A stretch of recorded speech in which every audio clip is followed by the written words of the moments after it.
Well, all right. Hello, folks. Welcome to the Brian Hornback podcast. This is episode 25, I do believe, and glad to have you here. I am exceptionally happy to be here. You know, I told you on episode 24, the last one, that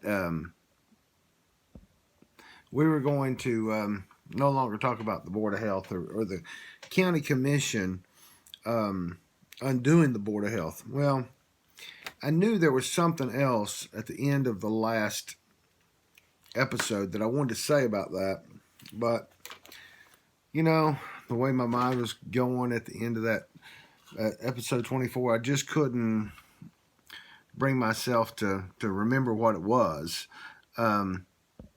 So here's what it is. So as the commission was voting 8-3 to make the Board of Health advisory.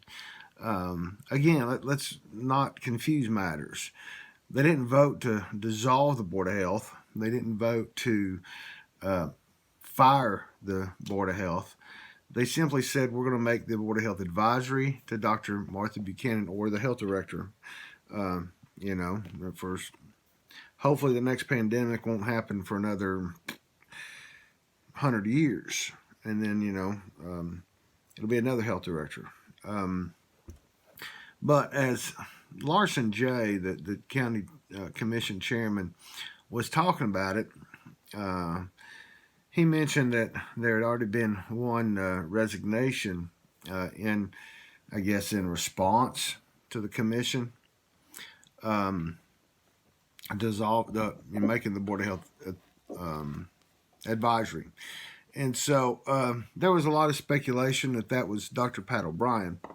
And then on Thursday, when Dr. Buchanan had the media advisory, the media briefing, I asked, is it true that Dr. OBrien has resigned the Board of Health?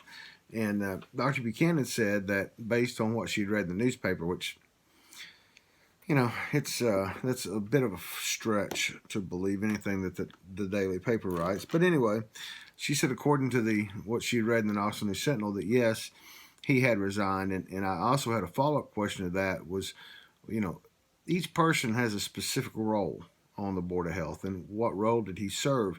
And so he serves, as she recalled, she believed he served as one of the physicians. And so the Knoxville Association of Medicine are the ones that will nominate someone to replace him. I find it interesting that he would take that position so abruptly, because I think that says more about Dr. OBrien than it does about the Board of Health or the governance of the Board of Health. This is the same man, Dr. Pat OBrien, who is the one that really got the Board of Health in hot water by suggesting that they asked the governor to allow the Knox County Board of Health to oversee all the other counties that touch Knox County. So this is the individual that, from a reasonable man's perspective, from the outside looking in, is the man who really wanted to capture more authority by wanting more counties. And then when it appeared that authority was going to be gone from the Board of Health, he was the first one to say, I don't want to serve anymore. And so it's as if the only reason to serve on the Board of Health was for authority. And when that authority is no longer going to be there, then you decide you don't have the time for it. I don't know. Again, he throws himself into the public limelight in what we call the public official definition by being on the Board of Health. And certainly there's no malice, no malicious intent in what I'm saying. It's just my perspective. It's my opinion. And we have free speech. So hopefully that will be the last I ever say about the Board of Health and about the County Commission making the Board of Health advisory only. So there's that. So we'll see who replaces Dr. O'Brien. I guess the folks that make that appointment suggestion will then get that to the county mayor. The county mayor will appoint, and then the county commission will have to approve it. So I'll try to let you know who that person is going to be as soon as I know. The Knox County Health Department's only having media advisories every Thursday now, so I'll try to make a note that will be one of the questions I ask, is if they have if they've received a nomination to replace Dr. O'Brien. Wow, what an end of the week. Cancel culture. We've heard about cancel culture for a while now, right? It was really one of the big topics there in the presidential election, particularly at the end of the presidential election. But man, it really got into the spotlight this week with state of Georgia's election law reform. And let's see who all is involved in that. Delta Airlines is involved in it. Coca-Cola is involved in it. Major League Baseball says that they're going to move the All-Star game because of Georgia's election law reform. But it really brought to light for me. Everybody's talking about cancel culture, and I watched the press conference that Governor Kemp had. And I also watched Chris Christie. If you did not watch This Week with George Stephanopoulos, and I'm not a big fan of George. A lot of times I watch Sports Source, which is the only really, other than Tony Basilio, is the only sports talk I really watch, and I watch it on Sundays. But I did Meet the Press and Face the Nation weren't very good today, so I did happen to flip over and watch George Stephanopoulos, and you should go check the YouTube of Chris Christie explaining Biden's failure to commit to his presidential inaugural address. It's really interesting. Not ever really been a big Chris Christie fan, but he made some interesting points. In Joe Biden's own state of Delaware, they don't even have early voting. And what I found interesting in what Georgia's proposing is that they're going to propose like Sunday. You got to pick Saturday or Sunday early vote. Here in Tennessee, we've never had Sunday early vote.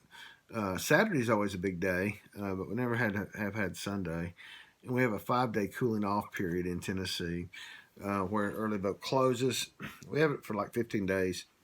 And then we have a 5-day cooling off period between when early vote ends and when the actual election day begins. But we've never voted on Sunday. So that's an interesting perspective to me. I'm not sure what I think about it as a candidate and as a lot. I've managed campaigns in a number of years, but I advise people not to knock on doors on Sunday because we're still in the South. We're still the buckle of the Bible Belt. Although we got lottery and wine in every store imaginable, we're still the buckle of the Bible Belt. And although a lot of people don't necessarily go to church on Sunday, that's still considered the day of rest. And so I've just advised people not to do that on Sundays. Find some other activities. Write some note cards, write some letters, do some stuff that you wouldn't normally do while you're knocking on doors, and do that on Sunday instead of knocking on doors. But cancel culture, I've been dealing with cancel culture since BrianHornback.com started. For me, it started in about 2014. The blog's been in operation since 2004.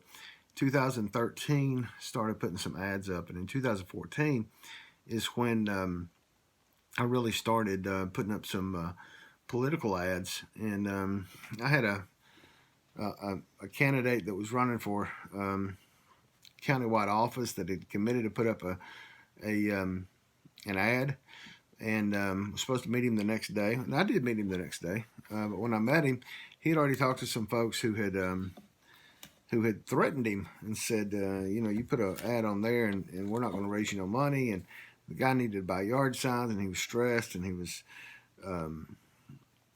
not sure what to do. And we worked it out. But 2014, that continued to happen. Candidates would put ads on my website, and then they would get threats. And then fast forward to 16, 18, 20. 18 in particular, there were a lot of candidates that were told not to advertise, or they wouldn't get support, they wouldn't get money, they wouldn't get favor. And some people did, some people didn't. Interestingly enough, there's a couple of people that in the 2019, no, I guess it was 2020 race. I had a campaign manager for a candidate asked me if they could purchase an ad without having an ad on the website, and that has happened before. But I made a real I felt like a real mistake in 2018 in allowing someone to advertise without having an ad on the website. So, it's I've just said no. In 2020, I said absolutely not. If you don't want to be on that website, it's not a big deal, So it still happens. There's still a lot of people that aren't happy with political advertisers that advertise on the website, and there's still a cancel culture that happens in response to BrianHornback.com.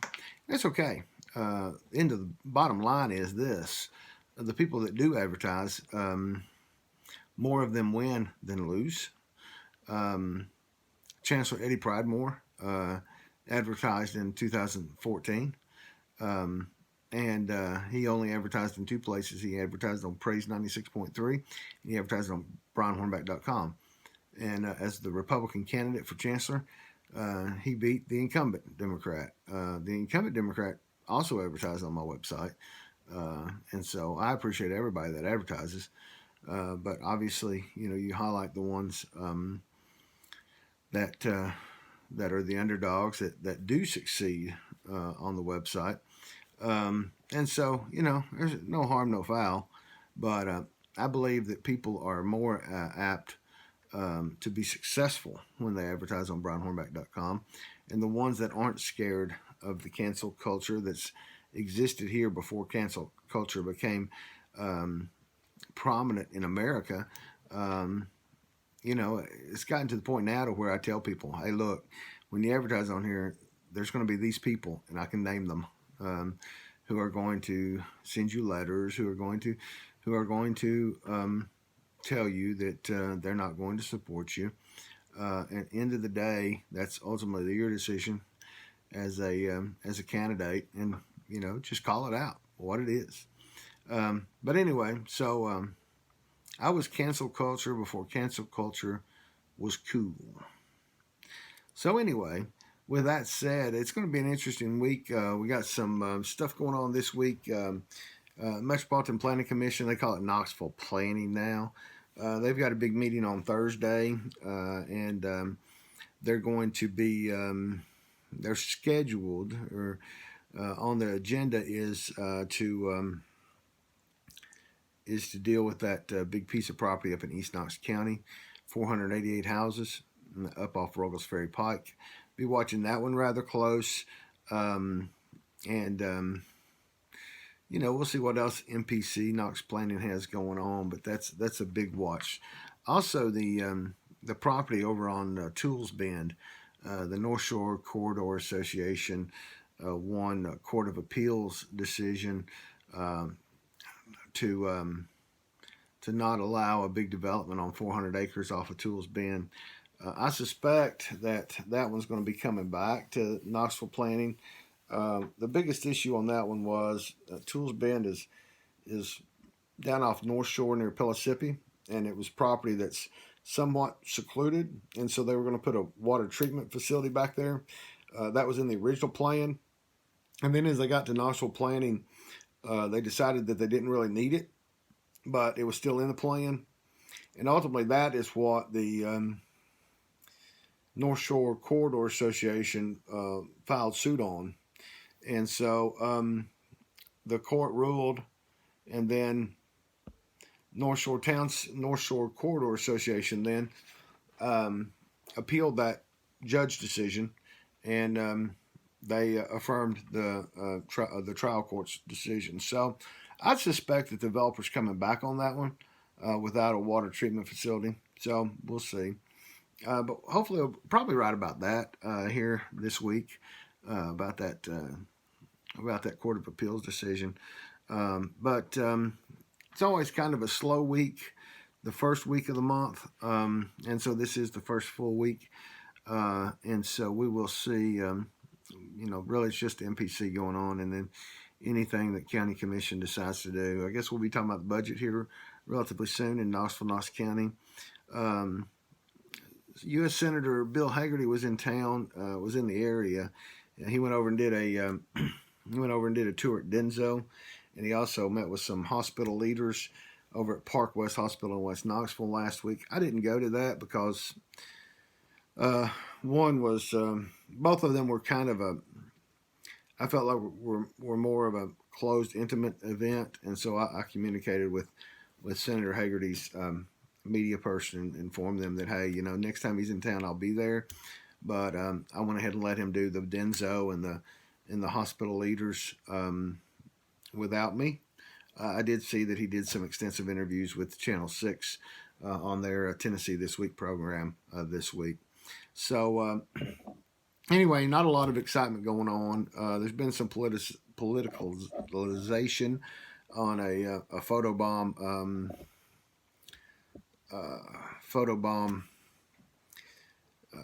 photo that County Commissioner Justin Biggs did with some of the folks that were up there advocating for the stripping the authority from the Board of Health, and the Knox County Democrats tried to make some hay out of it, and they raised about $2,500. The Republicans, interestingly enough, had an online fundraiser, on April the 1st for their first annual Joe Biden Day. So I'll be interested to see how much money they raise from that. So that's kind of the political shenanigans that's going on. There's already been a direct mail piece that went out against Lauren Ryder, city council candidate who's up for re-election. People are pointing their fingers at Jim Claneris, and I guess there's another opponent in there, Dan Davis. I don't think that Claneris is behind the actual mailer. I think it's a group that just wants to more conservatives on the city council, and they view her as probably the one to take the brunt. And so it's politics. I saw where the guy who was the Republican opponent to Courtney Durrett has endorsed Lauren. I think his wife is the treasurer for Lauren, and so there's some Republicans that are not too happy about that. But I said, hey, he never was really a Republican anyway. And then I saw where the great pretender, State Representative Manis, opined that it's the same group that put out some mail on him. Again, that if in fact what the great pretender said, that it's the same people, that those people weren't being backed by Gina Oster, or Gina Oster wasn't backing the people that put out that mail. As far as I know, Gina Oster still doesn't know who those people are.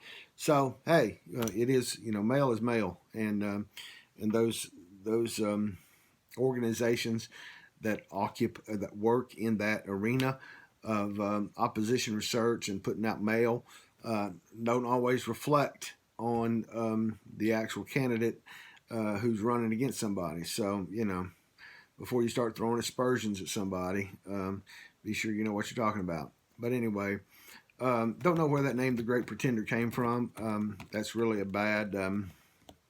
He's really a bad example for a really great song. But anyway, it just came out. So anyway, I hope you've enjoyed podcast episode number 5 of the Brian Hornback podcast. I've taken a break from doing advertisers on the last podcast, and it was noticed by BJ, one of my great listeners. And I didn't have any ads other than the Anchor FM ad on this one. We'll come back. I'm kind of the people who advertise on brianhornback.com, is an extra bonus for them for when I plug them on here, and I've just kind of taken a break from that. But it's not going to be a permanent break. If you'd like to advertise, and if you'd like to start receiving threats and comments and mail about me from many years ago, then hey, holler at me, and we'll get you on the website so that you too can experience what all my great friends and advertisers get to experience. But anyway, with that said, this is going to conclude episode 25. Y'all have a great day and a great week, and we are in spring. Have a great one. See you. Bye.